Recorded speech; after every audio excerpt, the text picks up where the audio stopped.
नमस्कार प्रिय विद्यार्थियों।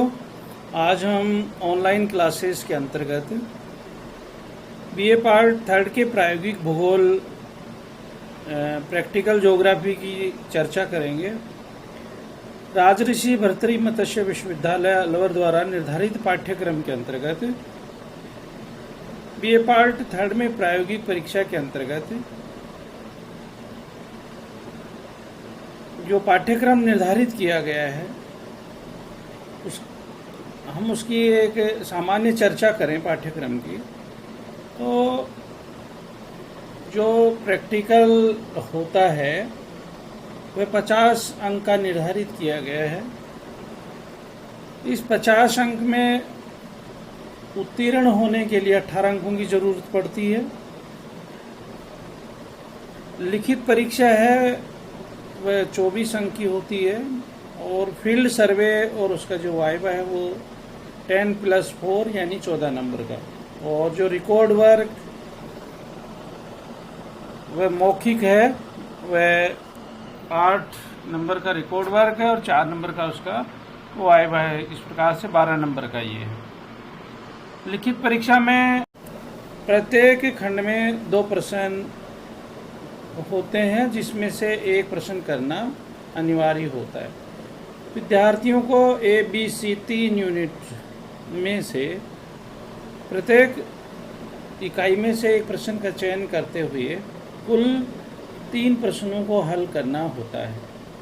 सभी के अंक समान होते हैं, यानी एक जो क्वेश्चन है वह डियर स्टूडेंट्स 8 अंक का होता है और टोटल लिखित परीक्षा है वो आपकी 24 अंक की होती है। तो रिटर्न वर्क, उसके बाद में फील्ड सर्वे, रिकॉर्ड वर्क, ये सब मिला करके जो टोटल प्रैक्टिकल है हमारा वो 50 अंक का निर्धारित किया गया है। इसको 3 खंडों में विश्वविद्यालय ने विभाजित किया है। खंड ए के अंतर्गत जो पाठ्यक्रम निर्धारित किया गया है, खंड बी में पाठ्यक्रम निर्धारित किया गया और खंड सी में पाठ्यक्रम को निर्धारित किया। 3 यूनिट्स में डिवाइड करके और प्रैक्टिकल ज्योग्राफी के बीए पार्ट थर्ड के सिलेबस को निर्धारित किया गया है। मानचित्र प्रथम जो यूनिट है सेक्शन ए है, उसके अंतर्गत मानचित्र प्रक्षेप, यानी मुख्य रूप से जो थर्ड ईयर का सिलेबस है उसमें 2 जो प्रथम यूनिट दी गई हैं और लगभग तीनों में ही प्रोजेक्शन से 2 यूनिट में प्रोजेक्शन से संबंधित है और जो थर्ड यूनिट है वह आपकी इंस्ट्रूमेंट सर्वे से संबंधित है। उसमें इंस्ट्रूमेंट सर्वे दिया गया है। प्रथम यूनिट में मानचित्र प्रोजेक्शन है। उसकी परिभाषा है कि प्रोजेक्शन किसे कहते हैं, कितने प्रकार के होते हैं, उनका वर्गीकरण है, उनकी विशेषताएं हैं प्रोजेक्शन की और उनका उपयोग। ये सब चीज़ें ग्राफिकल विधि के माध्यम से समझाई गई हैं और जो भी प्रोजेक्शन बनेंगे वो सब ग्राफिक विधि के माध्यम से बनाए जाएंगे।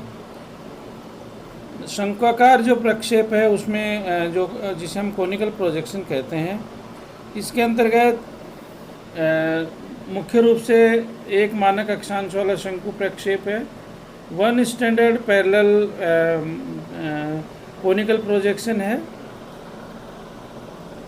दूसरा है 2 मानक अक्षांश वाला शंकु प्रक्षेप है, conical projection with 2 standard parallel.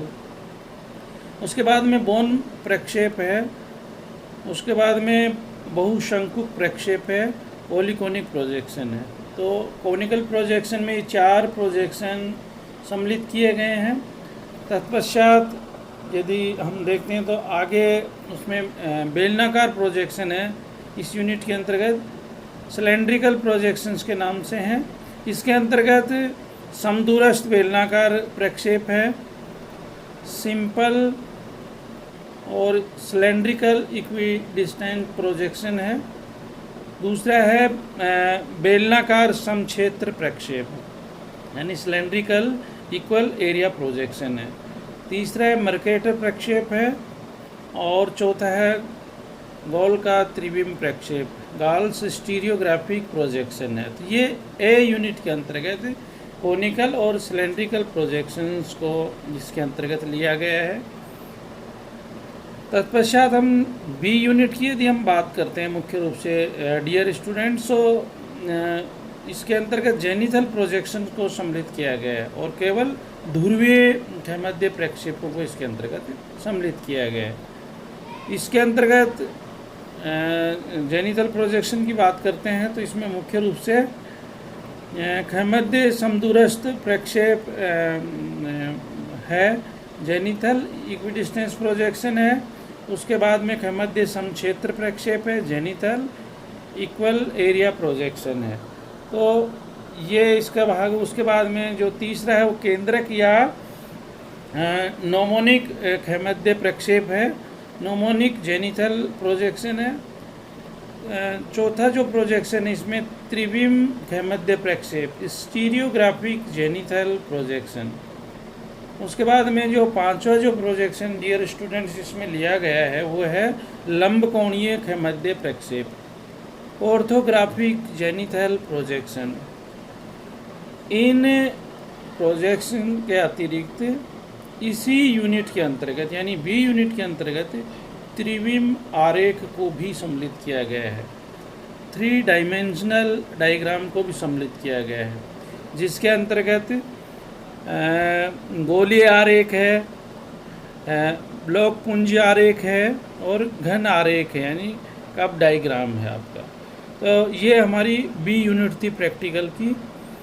C unit की हम यहाँ पे चर्चा करें तो डियर स्टूडेंट जो इंस्ट्रूमेंट होते हैं मुख्य रूप से उसमें समपटल सर्वेक्षण को इसके अंतर्गत सम्मिलित किया गया है। प्लेन टेबल सर्वेक्षण को लिया गया है। प्लेन टेबल सर्वेक्षण के यंत्र व उपकरण कौन कौन से हैं उनके बारे में हमें विस्तार से समझना है और उनको डायग्राम्स को बनाना है, उनके इंस्ट्रूमेंट्स वगैरह के जो इक्विपमेंट से सर्वे के उससे संबंधित सर्वेक्षण की क्या प्रक्रिया होनी चाहिए उसको समझाया गया है। सर्वेक्षण की विधियां हैं मुख्य रूप से उसमें प्रतिच्छेदन विधि, इंटरसेक्शन मेथड है। उसके बाद में विकिरण विधि है, रेडिएशन मेथड। उसके बाद में माला रेखा विधि, खुली व बंद माला रेखा विधि की बात करते हैं, ओपन एंड क्लोज ट्रेवर्स मेथड के नाम से। तत्पश्चात इसके अंतर्गत दूसरा जो इंस्ट्रूमेंट है वो है भारतीय क्लाइनोमीटर। ऊंचाई संधारण के संदर्भ में इस यंत्र का उपयोग किया जाता है। तो भारतीय क्लाइनोमीटर के द्वारा सर्वेक्षण किस प्रकार से किया जाता है, किस प्रकार से स्पॉट हाइट निकाली जाती है, हाइट का कैसे संधारण किया जाता है, ये चीज़ें पाठ्यक्रम के अंतर्गत सी यूनिट में निर्धारित करके बतलाई गई हैं। तो ऐसे मिला करके और 3 यूनिट के अंतर्गत डियर स्टूडेंट्स इस सिलेबस को पूरा किया गया है। तो इसी के अकॉर्डिंग आप लोग तैयारी करें और बेहतरीन अंक प्राप्त करने के लिए हम इसको 3 यूनिटों में विभाजित करके उसके अकॉर्डिंग यदि हम अध्ययन अध्यापन करते हैं तो प्रत्येक यूनिट में से 2 क्वेश्चन आते हैं रिटर्न में। बाकी का आपका रिकॉर्ड वर्क है वो 3 यूनिट का बनना ही है, उसमें कहीं गुंजाइश है नहीं। फील्ड सर्वे है तो आप प्लेन टेबल सर्वे है उसकी जो मेथड्स बताए उनको उपयोग में लेते हुए यंत्र और उपकरणों की आपको अच्छी तरह से जानकारी हो। भारतीय क्लाइनोमीटर है उसके बारे में आपको थोड़ा सा पता होना चाहिए। तो ये सारी चीज़ें आप यदि गहनता के साथ में अध्ययन करते हैं तो आप निश्चित रूप से प्रैक्टिकल के अंतर्गत अच्छे अंकों को प्राप्त कर सकते हैं। यदि हमारी बेसिक कॉन्सेप्ट क्लियर हैं तो ये चीज़ें हमें भविष्य में भी फिर काम आती हैं। तो इन्हीं सब चीज़ों को ध्यान में रखते हमारे ज्ञान में अधिक से अधिक वृद्धि हो सके, इन सब चीज़ों को ध्यान में रखते हुए इन सारी चीज़ों को हम आपके सामने प्रैक्टिकल ज्योग्राफी के रूप में लेकर के आते हैं। तो ये हमारा जो एक सामान्य सा परिचय था पाठ्यक्रम के संदर्भ में कि हमारे प्रायोगिक परीक्षा के अंतर्गत क्या क्या सम्मिलित है। डियर स्टूडेंट्स, थैंक यू, धन्यवाद।